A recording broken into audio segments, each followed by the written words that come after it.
Para sa bawat Pilipino, alam ko na buo ang galit ninyo sa akin ngayon. Nauunawaan ko rin kung bakit, lalo na at malaki ang halagang nakataya. Pero bago kayo humusga, hayaan ninyong ipaliwanag ko ang buong katotohanan. Matagal akong hindi nagsalita dahil may direktang utos sa akin. Huwag nang bumalik ng Pilipinas at manahimik na lamang.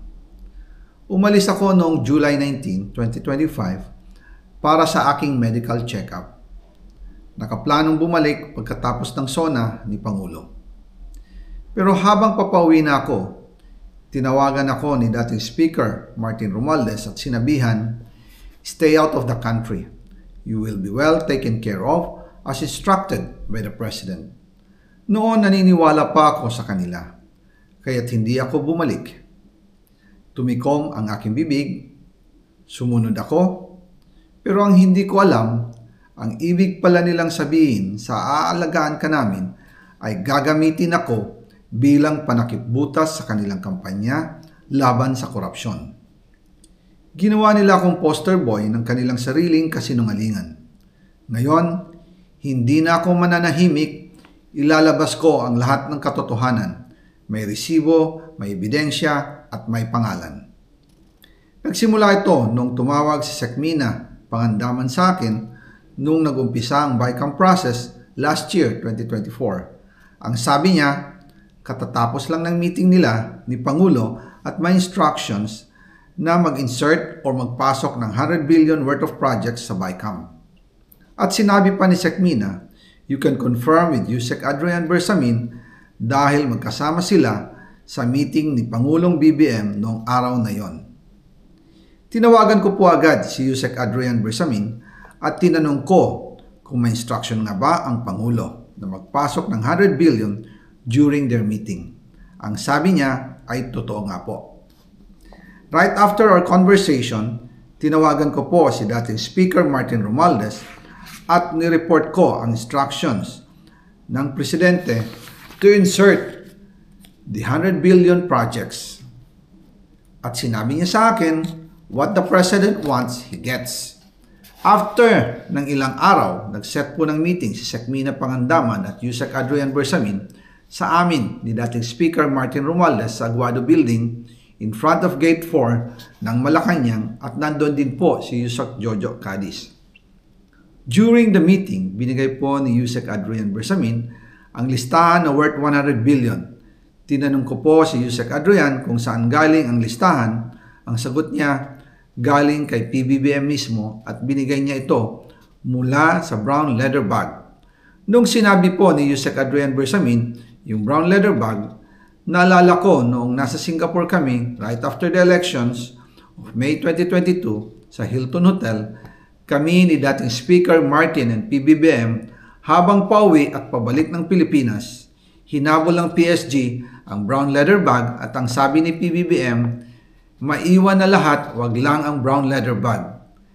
Kaya naniwala ako na utos talaga ito ng Pangulo.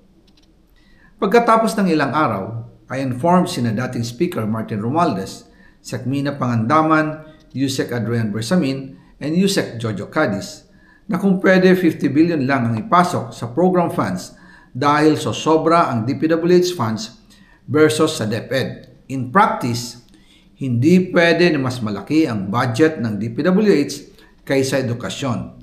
And yung balance na 50 billion, ilagay na lang sa unprogrammed funds for the 2025 budget. Dahil Office of the President din ang nagre-release ng lahat ng unprogrammed funds. Pagkatapos ng isang araw, tinawagan ako ni Sekmina at sinabi ang mensahe ng Pangulo. Ipasok ninyo yan dahil pinangako na sa akin ni Speaker Martin yan at hindi na pwedeng baguhin. Kumbaga, ang utos ng hari hindi pwedeng mabali. Again, I informed the Speaker and asked clearance about the instructions ng Pangulo. At ang sabi niya, wala tayong magagawa.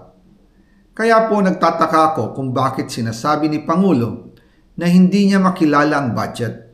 Samantalang lahat na binawas at dinagdag sa mga ahensya ng gobyerno ay humihingi ng approval sa kanya si Sekmina Pangandaman. bago namin ginawa o tinapos ni Senator Chis Escudero during the BICAM. Sinabi pa ni Sec Mina, everything is cleared with the President. Basta importante, pasok ang pondo na request ng Pangulo. The following day, sinabi ni Sec Mina, approve na si Presidente BBM sa lahat na binawasan na ahensya. Masaya na ang Pangulo dahil naipasok ang gusto niyang 100 billion insertion. Wala pong perang napunta sa akin. Lahat po ng insertion napunta sa ating Pangulo at Speaker Martin Romualdez. Ako lang at ang aking mga tao, sila Paul Estrada, Mark Tiksay, at ang aking mga security ang nag-deliver papunta sa bahay nila Pangulong Bongbong Marcos at Speaker Martin Romualdez sa North Forbes Park, South Forbes Park hanggang sa Malacanang. Yung mga deliveries po ay merong record ang aking mga tao. Totoo po yung sinasabi ni Orly Gutesa na nag-deliver siya sa Forbes Park. Totoo din po ang sinasabi ni Orly Gutesa na nag-deliver siya sa Malacanang nung siya ay nasa Senado. Para mapatunayan ang mga litrato na deliveries ay ilalabas ko po together with this video. After po ng approval ng budget sa General Appropriations Act of 2025, nagtanong po ako sa DPWH kung magkano ang kailangan na ibigay sa Office of the President o ang SOP na bigayan. Ang sinagot sa akin ay 25%. Ang ibig sabihin nito, 25% ng 100 billion ang SOP na kailangan ibigay kay BBM mismo. In total, 25 billion ang napunta kay Pangulong Bongbong Marcos.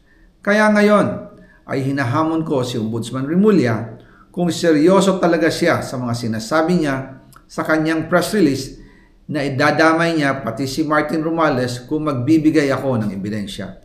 Patunayan niya ngayon ang pronouncement niya. Imbestigahan niya ang fraternity Brad at ang kanyang kaibigan na si Speaker Martin Romualdez kung talagang tutupad siya sa tungkulin niya. Imbestigahan din niya si President Bongbong Marcos. Sabi nga ni BBM nung SONA, let's do it right at mahiya naman kayo, hindi po ba? Nananawagan din po ako sa Senado na imbestigahan ang 100 billion insertion ni Presidente. Alam ko po na hindi gagawin ni Ombudsman Remulla ang hamon ko. Pero magaling ang Senado sa imbestigasyon at ako ay naniniwala na dahil sa kanila, lalabas ang katotohanan.